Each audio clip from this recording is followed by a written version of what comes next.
வணக்கம். தமிழ்நாட்டு அரசியல்ல இப்போ நடந்துகிட்டு இருக்கிற இந்த மாபெரும் அரசியல் பூகம்பம் இத பத்தின ஒரு விரிவான அலசலுக்கு உங்களை வரவேற்கிறேன். சரி, ஸ்ட்ரெயிட்டா விஷயத்துக்கு வருவோம். தமிழ்நாடு இப்போ ஒரு முன்னெப்போதும் இல்லாத அரசியல் திருப்பத்தை சந்திச்சிட்டு இருக்கு. எலெக்ஷன் ரிசல்ட் வந்தாச்சு. ஆனா எந்த ஒரு கட்சிக்கும் தனிப்பெரும்பான்மை கிடைக்காத ஒரு நிலைமை முதல் முறையா உருவாகி இருக்கு. பல வருஷங்களா தமிழ்நாட்டை ஆட்சி செஞ்ச கட்சிகளோட வியூகங்கள் எல்லாமே இப்போ உடைத்தெறியப்பட்டிருக்கு.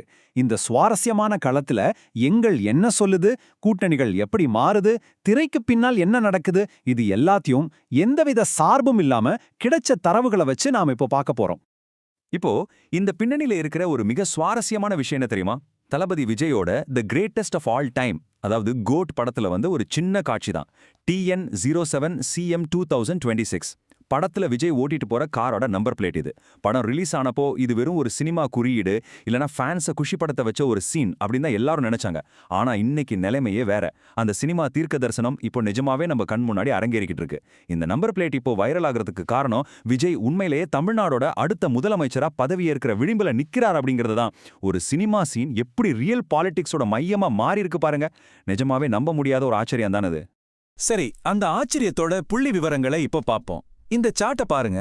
தமிழ்நாட்டு மக்களோட இப்போதைய மைண்ட் செட் என்னங்கிறது இது ரொம்ப தெளிவா காட்டுது. முதல் முறையா தேர்தலை சந்தித்த தமிழ்நாட்டு வெற்றி கழகம், அதாவது டிவிகே, ஒரு மாபெரும் மாயாஜாலத்தை நிகழ்த்தியிருக்காங்க. திமுக 59 இடங்கள், அதிமுக 47 இடங்கள்னு சுருங்கி போக, அறிமுக கட்சியான டிவிகே 108 இடங்களை ஜெயிச்சு தனிப்பெரும் கட்சியா உருவெடுத்திருக்கு. பல தசாப்தங்களா கோலோச்சிய 2 பிரம்மாண்டமான திராவிட கட்சிகளை ஒரு புது கட்சி தடுத்து நிறுத்தியிருக்கு அப்படிங்கிறது சாதாரண விஷயமே கிடையாது. இந்த எண்கள் தமிழ்நாட்டு அரசியலோட புது அதிகார மையத்தை நமக்கு துல்லியமா காட்டுது. இதனால இங்க நாம கவனிக்க வேண்டிய மிக முக்கியமான ஒரு மேஜர் நம்பர் என்னன்னா 118. தமிழ்நாடு சட்டமன்றத்துல மொத்தம் 234 இடங்கள் இருக்கு. ஒரு கட்சியோ அல்லது கூட்டணியோ ஆட்சி அமைக்கணும்னா அவங்களுக்கு கண்டிப்பா 118 எம்எல்ஏக்களின் ஆதரவு தேவை. இது ரொம்ப சிம்பிளான கணக்கு தான். டிஎம்கே மிகப்பெரிய கட்சியா வந்திருந்தாலும் இந்த 118 அப்படிங்கிற இலக்கை அவங்க இன்னும் முழுமையா தொடல அப்படிங்கறதான் இப்போதைக்கு நிதர்சனமான உண்மை. ஆமாங்க, அவங்க ஜெயிச்ச இடங்கள் 108. ஆனா மெஜாரிட்டிக்கு தேவையானது 118. அதாவது இந்த 10, இந்த ஒரு எண் தான் இப்போதைக்கு ஒட்டுமொத்த அரசியல் களத்தோட பதற்றத்துக்கும் காரணம். ஆட்சி அமைக்கிற உரிமையை விஜய் கேட்டிருந்தாலும் அரசாங்கத்தை ஃபார்ம் பண்ண அவரோட கட்சிக்கு இன்னும் கரெக்டா 10 எம்எல்ஏவோட ஆதரவு தேவைப்படுது. இந்த 10 பேரை அவங்க எங்கிருந்து கொண்டு வர போறாங்க? இந்த ஒரு கேள்விதான் இப்போ எல்லார் மனசுலயும் ஓடிக்கிட்டு இருக்கு. இந்த பதற்றமான சூழ்நிலையை சமாளிக்க பேக்ரவுண்ட்ல அரசியல் நகர்வுகள் ரொம்ப தீவிரமா நடந்துட்டு இருக்கு. ரிசல்ட் வந்த உடனே கட்சி தலைவர் விஜய் வெற்றி பெற்ற தனது எம்எல்ஏக்கள் எல்லாரையும் சென்னைக்கு வரவழைச்சிட்டாரு.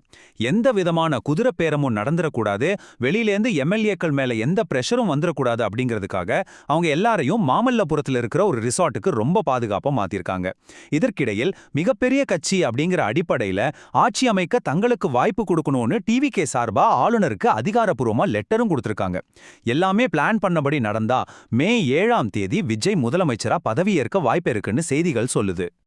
இப்போ இந்த கணக்கை எப்படி மாறுதுன்னு பாப்போம். இந்த 10 இடங்கள் அப்படிங்கிற இடைவெளியை நிரப்ப காங்கிரஸ் கட்சி ஒரு மிகப்பெரிய முடிவு எடுத்திருக்காங்க. காங்கிரஸ் கட்சிக்கு இப்போ 5 எம்எல்ஏக்கள் இருக்காங்க. அவங்க டிவிகேவுக்கு ஆதரவு கொடுக்க முன் வந்திருக்காங்க. இப்போ இந்த கூட்டணி கணக்க பாருங்களேன். ஸ்டெப் 1, காங்கிரஸ் தன்னோட 5 இடங்களை கொண்டு வராங்க. ஸ்டெப் 2, இதனால டிவிகேவோட பலம் 108லேருந்து 113ஆ உயருது. ஸ்டெப் 3, இப்போ மெஜாரிட்டிக்கு தேவை வெறும் 5 இடங்கள் மட்டுமே. காங்கிரஸோட இந்த ஒரு மூவ் விஜயோட முதலமைச்சர் கனவை கிட்டத்தட்ட நனவாக்குற ஸ்டேஜுக்கு கொண்டு வந்துருச்சு. ஆனா காங்கிரஸோட இந்த முடிவு அவ்வளோ சிம்பிளான ஒண்ணு கிடையாது. இது ஒரு மிகப்பெரிய அரசியல் பூகம்பத்தையே ஏற்படுத்தியிருக்கு. பழைய கூட்டணியும் புதிய கூட்டணியும் கொஞ்சம் கம்பேர் பண்ணி பாருங்க. இவ்வளோ காலமா திமுகவோட கூட்டணியில் இருந்த காங்கிரஸ் இப்போ அதை முறிச்சுக்கிட்டு டிவிகே பக்கம் வந்திருக்காங்க.